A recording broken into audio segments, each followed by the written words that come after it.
uh, Booker Longlist III or IV, if you include my original roundup. I've read samples of four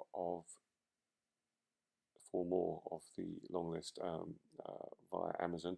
The samples have been of a different length, so I'm not comparing like to like with like, and the one of them didn't even start in the middle.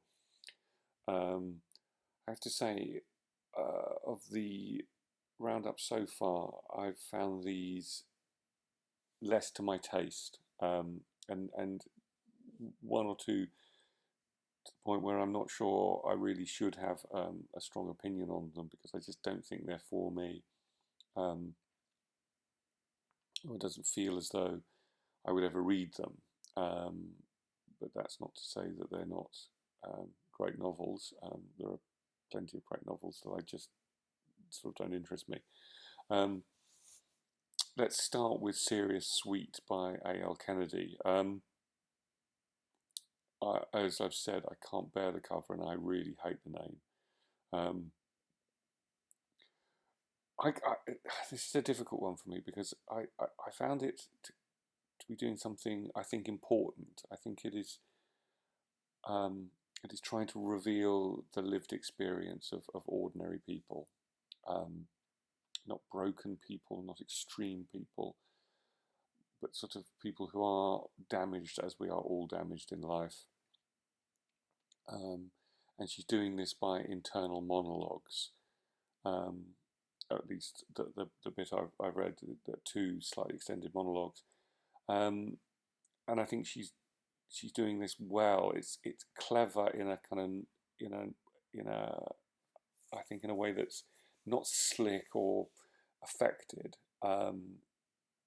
It's just it's a good idea, I think, to do this. I'm sure that the novel expands and opens up. At the moment, we have essentially two internal monologues, um, and I I'm I kind of buy it, and I'm happy to spend time with these people. But on the other hand, I'm not entirely sure. Um, I'm not entirely sure whether I feel um, sort of emotionally um, kind of opened. Whether I don't know I don't know what it is. It's I mean, one thing we have obviously we have at this point we have two first person narratives. So first person narratives are incredibly difficult in terms of getting voice and register right, and I think that because it's not my sort of antennae is very kind of acute when it comes to register in first person narratives. Um, I'm not sure that I feel particularly relaxed. Actually, I think maybe it is when I'm reading this. Um, but on the other hand, I do like in slightly more formally difficult novels internal narratives. But I kind of like them to be worked to a point where something is being disclosed inside the form rather than just the inside the monologue. I think that's what it is. I don't think because I don't think we think in full sentences, and I don't think we articulate ourselves to ourselves in that way that somehow this this device of the internal monologue has to do more than that. And some of my favourite books at the moment, Zone, Girl is a Half Formed Thing, Solar Bones, they're doing exactly that, but they're using form to do something more than just this is the thoughts of this person in a kind of voice and in a particular register. I think that's my issue. Um, Hystopia, David Means, this didn't start at the beginning. I have to say I'm just not interested, particularly in counterfactual narratives, especially around the Vietnam War, especially around JFK. I feel it's a particular kind of American fascination. Unless one has that fascination, it feels like quite a niche book. And I feel I've recognised the prose um, as part of um, a kind of style that has kind of been around since the 60s. There's a kind of countercultural toughness to it. It's quite oblique. Um, it's very kind of West Coast, sort of northeast West Coast. Is that right? No, not northeast. Yes, northwest coast. Yeah, northwest coast. Um, but anyway, so I'm not going to have an opinion on it. Don't know. Sort of don't know why it's on the book along list though. Um, then we have All That Man Is that's what it's called. Um, All That Man Is, yes, by David Sazalay. This is the shortest clip, and therefore I don't feel I can judge it, although I quite liked the kind of lean, unsentimental prose. Um, but it was about 6 pages long, and then one could jump ahead in the text, which I wasn't willing to do.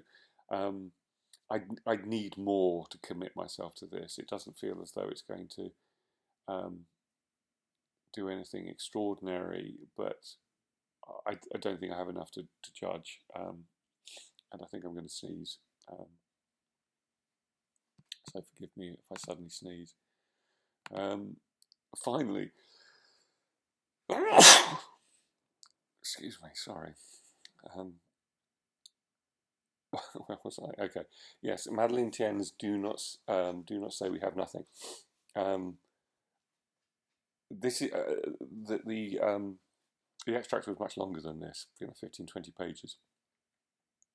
Um,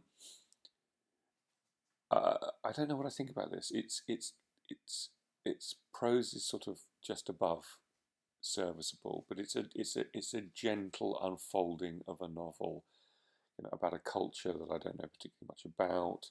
I don't know much about the Cultural Revolution. I don't know much about China.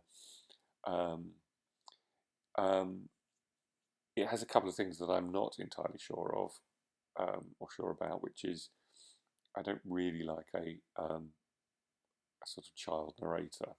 They're difficult to get right. They're either precocious or they're overly cute.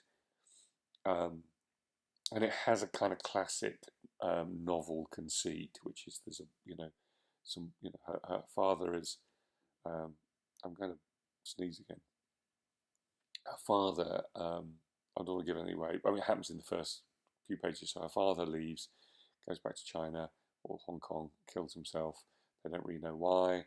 It's the mother and daughter.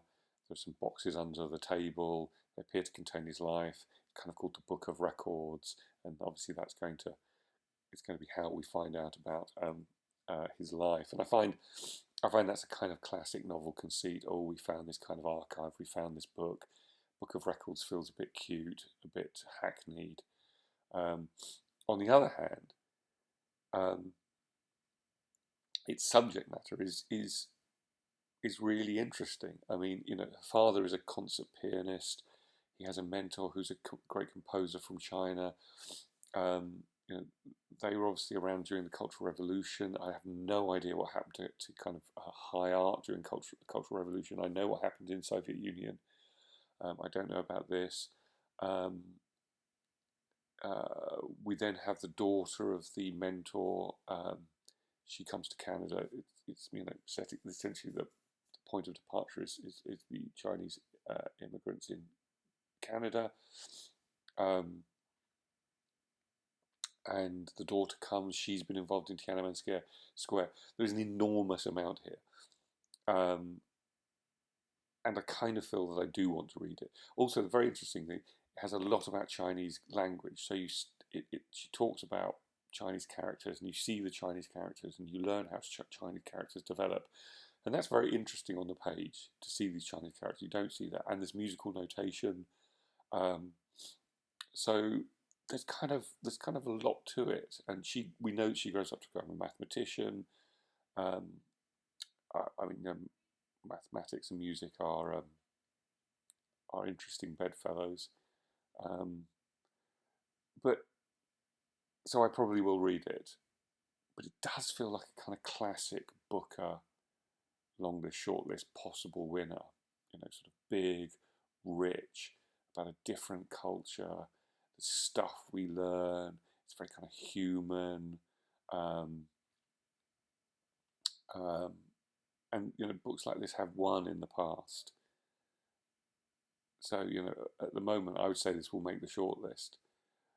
But I want, I wanted to have read a novel where I felt I'm close to art being made, to great art being made, close to prose that is, shockingly new and vibrant and resonant.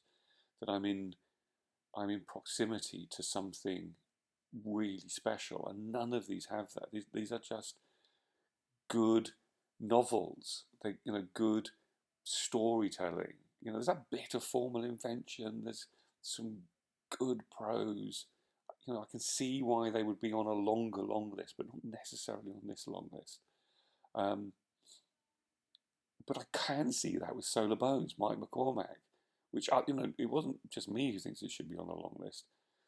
Um, the Guardian were expecting it to be there. My fountainhead of truth. Um, but that's what it does. You start reading and think, this is new. This feels special. This feels as though art is being done, not just another novel. And it's a small, gentle, unassuming piece of narrative, but the sheer quality and uniqueness of the prose um, means that you just feel you're in the presence of something just wonderful and life changing. Um, I don't think any of these have it at all, quite frankly. But anyway, there's a couple more to come, but that's it. Thank you.